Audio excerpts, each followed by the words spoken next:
Ngayong araw nga guys ay naghahanda na nga ako para sa paparating nga na bagyo dahil hindi nga biro tong bagyo na to, kaya lahat nga ng mga flashlight chinarge ko na nga. Sigurado kasing magba-brown out pagka may bagyo nga, kaya nga mainam ng handa tayo kung sakali ngang mawalan ng kuryente meron nga tayong magagamit na ilaw.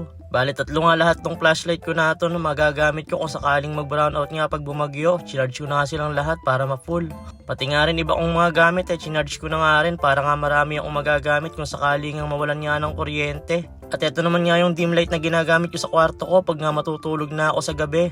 Pati nga itong baterya nga ng electric pan na rechargeable chinarge ko na nga rin para may magamit niya kung sakaling mawala ng kuryente at mainit. Ito nga yung nauusong electric pan nga ngayon, napakarami ang gumagamit na ito, nakikita ko. Pati nga itong mini fan ko tinignan ko na nga rin kung may charge. Ito nga at 1 bar pa nga lang ang bawas kaya hindi ko na nga siya chinarge. At ito nga rin pala yung mga ibang baterya nga ng electric pan ko, bali 4 nga lahat yan para nga kung sakaling malobat nga marami akong magagamit na reserba. Pati nga tong power bank ko chinarge ko na nga din. Ito nga palang power bank ko na to napakaraming ang na-charge ng cellphone nga nito. Kahit nga 5 cellphone na may battery na 5,000 mAh kayang-kaya nga mapuno na tong power bank ko na to. At dahil music lover nga tayo, pati nga yung mga speaker ko chinarge ko na nga din para kung sakaling magtagal nga na walang kuryente may magagamit nga akong sounds. Minsan kasi pag matagal nga nag-brown out talagang napakahirap at nakakainip nga, kaya masarap yung meron kang nagagamit nga na sound sa bahay. Madalas pa naman pag bumabagyo talagang napakatagal nga na walang kuryente. Ito naman nga guys yung isa kong speaker, ito ang JBL Flip 6. Ito mas mahaba kasi yung battery life na to, kaya ito chinarge ko na nga din para may magamit ako kung sakaling malobat yung isa. Mainam na nga rin yung may reserba para nga hindi ka nga maboring kung sakaling malobatan ka nga ng isa pang speaker.